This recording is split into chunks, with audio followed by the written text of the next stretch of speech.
Hello दोस्तों, नमस्कार दोस्तों। बीएड प्रवेश परीक्षा की कंप्लीट तैयारी के लिए आप सभी लोग जुड़ सकते हैं। नीचे दी गई रेड कलर की सब्सक्राइब बटन दबा करके और बगल में दिए बेल आइकन को ऑल करके प्रेस करें, जिससे कि आने वाले सारे वीडियोस लेटेस्ट नोटिफिकेशन आपको मिल पाए। दोस्तों, ये सामान्य हिंदी की क्लास है और वाक्य के प्रकार पर आधारित आपको यहाँ पर प्रश्न मिलने वाले हैं। तो चलिए, पहले तो आप ये जान लीजिए कि वाक्य की यहाँ पर बात हो रही है तो वाक्य के खंड कितने होते हैं। तो वाक्य के खंड दो होते हैं और वाक्य के भेद कितने होते हैं। तो वाक्य खंड दो होते हैं, उद्देश्य और विधेय। अब भेद की अगर बात करते हैं तो भेद यहाँ पर दोस्तों तीन होते हैं, पहला, दूसरा और तीसरा। पहला आपका होता है साधारण, साधारण वाक्य होता है। दूसरा होता है संयुक्त, इसके बाद हम लोग प्रश्न भी करेंगे जिससे कि आपकी प्रैक्टिस अच्छी हो पाएगी। और तीसरा आपका होता है मिश्रित। अब यहाँ पर भैया साधारण की जब बात आती है तो साधारण में क्या होता है कि जिस वाक्य में केवल एक ही उद्देश्य या एक ही कर्ता हो वह साधारण वाक्य होता है। ठीक है, जिस वाक्य में केवल एक ही उद्देश्य या कर्ता हो वहाँ पर आपका साधारण वाक्य होता है। तो राइट आंसर आपका क्या होना चाहिए? यही होना चाहिए कि बच्चा दूध पीता है, फॉर एग्जाम्पल। तो यहाँ पर क्या है कि एक ही कर्ता उद्देश्य है, उद्देश्य या कर्ता।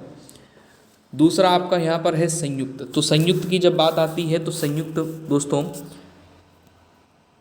दो अथवा दो से अधिक साधारण वाक्य जब समुच्चय बोधक पर हो गया, ठीक है, किंतु हो गया या आदि से जुड़े होते हैं तो वहाँ पर संयुक्त वाक्य होता है।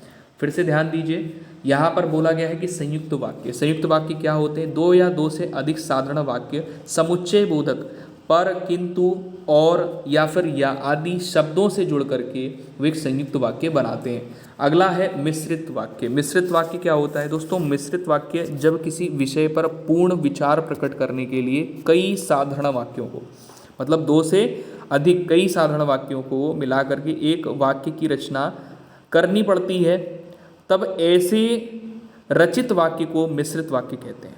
ठीक है, जैसे यहाँ पर कह सकते हैं मैं विश्वास के साथ कह सकता हूँ कि, मैं विश्वास के साथ कह सकता हूँ कि यह साइकिल मेरी है। ठीक है, तो यहाँ पर क्या होता है कि जो साधारण वाक्य होते हैं ये एक दूसरे पर आश्रित रहते हैं।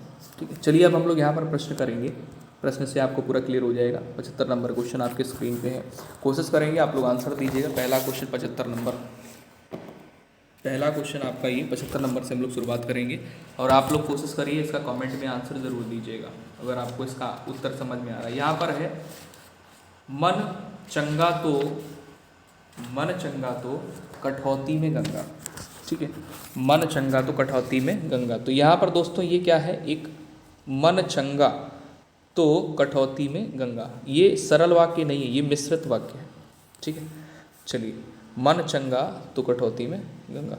यहाँ पर 76 में आइए, आरक्षण से पूरा समाज टुकड़ों में बट गया है और जातीय विद्वेष की ज्वाला से जैसे पूरा समाज जल रहा है। तो यहाँ पर और लगा हुआ है, और लगा है, तो आपको राइट आंसर क्या करना है? 76 में ऑप्शन नंबर आपको करना होगा संयुक्त वाक्य, ना कि मिश्र वाक्य या मिश्रित वाक्य। नेक्स्ट क्वेश्चन आइए, 77 नंबर है, कल की चिंता वे करें जो बेरोजगार हैं। कल की चिंता वे करें जो बेरोजगार हैं। तो 77 पे राइट आंसर आपका मिश्रित वाक्य हो जाता है, कल की चिंता वे करें जो बेरोजगार हैं। ठीक है, नेक्स्ट 78 पे आएंगे, सन 1965 के युद्ध में पाकिस्तानी सेना को भारतीय सेना के सामने मुंह की खानी पड़ी थी।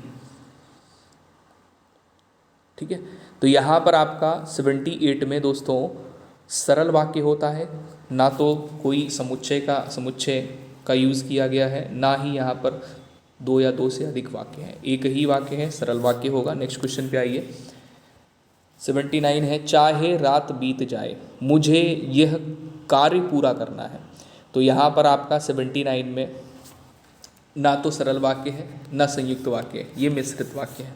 नेक्स्ट क्वेश्चन में आएगी 80 नंबर है, भारत के पूर्वोत्तर में अनेक जनजातियों के लोग रहते हैं। ये एक पूरा वाक्य है और ये जो वाक्य है दोस्तों ये सरल वाक्य है, ना तो मिश्रित है ना संयुक्त है। नेक्स्ट क्वेश्चन पे आएंगे, 81 नंबर है। उसने कठिन परिश्रम किया किंतु अच्छे अंक ना पा सका। तो दोस्तों यहाँ पर आपका ना तो सरल वाक्य है ना ही आपका संयुक्त वाक्य है, ये मिश्रित वाक्य है 81 पे। सॉरी किंतु लगाए ना तो संयुक्त करेंगे, मिश्रित नहीं होगा, ठीक है। नेक्स्ट क्वेश्चन पे आइए। अगला क्वेश्चन है, मेरा विश्वास है कि देश की दशा सुधरेगी। तो यहाँ पर आप राइट आंसर क्या करोगे, मिश्रित वाक्य करोगे, ठीक है। मेरा विश्वास है कि देश की दशा सुधरेगी। नेक्स्ट क्वेश्चन पे आएंगे, 83 नंबर है, मैं खाना नहीं खाऊंगा वरन थोड़ा सा दूध पीऊँगा। तो 83 पे राइट आंसर आपका करेक्ट हो जाता है संयुक्त, ठीक है, वरन थोड़ा सा दूध पीऊँगा। नेक्स्ट क्वेश्चन पे आइए, 84 नंबर है, वह जाए चाहे ना जाए मुझे जाना है। तो 84 पे राइट आंसर आपको क्या करना होगा, यहाँ पर कोई भी समुच्चय बोधक शब्द का यूज़ नहीं हुआ है तो संयुक्त तो होगा नहीं और सरल तो बिल्कुल भी नहीं है, मिश्र वाक्य राइट आंसर हो जाएगा। नेक्स्ट क्वेश्चन पे आएंगे, 85 है, या तो तुम सुधर जाओ या विद्यालय से निकाले जाने के लिए तैयार हो जाओ। ये पूरा वाक्य, या तो तुम सुधर जाओ या विद्यालय से निकाले जाने के लिए तैयार रहो। तो 85 पे राइट आंसर ऑप्शन नंबर क्या करोगे, संयुक्त करोगे, ठीक है, ना सरल है ना मिश्रित है। नेक्स्ट क्वेश्चन पे आएंगे, 86 नंबर है, मैंने उसकी कोई सहायता नहीं की। मैंने उसकी कोई सहायता नहीं की। दोस्तों ये आपका निषेधात्मक है, क्योंकि यहाँ पर आप देख रहे हैं नकारात्मक शब्द है तो निषेधात्मक वाच्य हो जाता है, वाचक होता है, निषेधात्मक वाचक वाक्य। नेक्स्ट आपका क्वेश्चन यहाँ पर 87 पे है, कह रहा है उस भाई के प्रति कृतज्ञ रहो जिसने अपना पेट काट कर तुम्हें पढ़ाया लिखाया। तो यहाँ पर आपका कौन सा राइट होगा 87 में, तो ऑप्शन देख लीजिए 87 के लिए। दोस्तों निषेधात्मक तो है नहीं, कोई नहीं है, संदेह भी नहीं है, मिश्रित नहीं है, आज्ञावाचक है यहाँ पे। नेक्स्ट क्वेश्चन पे आएंगे, 88 है, रमेश के आते ही उसका भाई चला जाता है। तो 88 पे राइट आंसर ऑप्शन नंबर आपका यहाँ पे क्या करेक्ट होगा, भाई संदेह तो कोई है नहीं, आते ही उसका भाई चला जाता है, मिश्रित नहीं है और सरल भी नहीं है, तो यहाँ पर आप संयुक्त वाक्य ही करेंगे 88 पे। एक सेकंड नहीं संयुक्त नहीं है, सरल वाक्य होगा, ठीक है, क्योंकि यहाँ पर कोई भी समुच्चय बोधक शब्द नहीं है बीच में, है ना। रमेश के आते ही उसका भाई चला जाता है, तो ऑप्शन नंबर यहाँ पे चौथा राइट करोगे, ये एक सरल वाक्य है। नेक्स्ट क्वेश्चन आएंगे 89 है, मैं किसी का बुरा क्यों चाहूँ। मैं किसी का बुरा क्यों चाहूँ 89 पे, तो ये क्वेश्चन मार्क लगा है तो सीधे सीधे प्रश्नवाचक वाक्य हो जाएगा। नेक्स्ट क्वेश्चन पे आइए, 90 नंबर है, अपना काम समय पर करना चाहिए। तो ये दोस्तों अपना काम समय पर करना चाहिए, तो ये आज्ञावाचक नहीं है, संदेह भी नहीं है, इसमें मिश्र वाक्य नहीं है, ये विधिवाचक है। अपना काम स्वयं करना चाहिए तो विधि से विधिवाचक आपका हो जाता है राइट आंसर। दोस्तों अगर आपको सेशन पसंद आया हो तो लाइक शेयर ज़रूर करें इस क्लास को, और आगे आने वाली वीडियो पाने के लिए आप नीचे दी गई रेड कलर की सब्सक्राइब बटन दबाएं और बगल में दिए बेल आइकन को ऑल करके प्रेस करें, जिससे कि आगे आने वाली वीडियो आपको समय से मिल पाए। जय हिंद, अपना ख्याल रखें।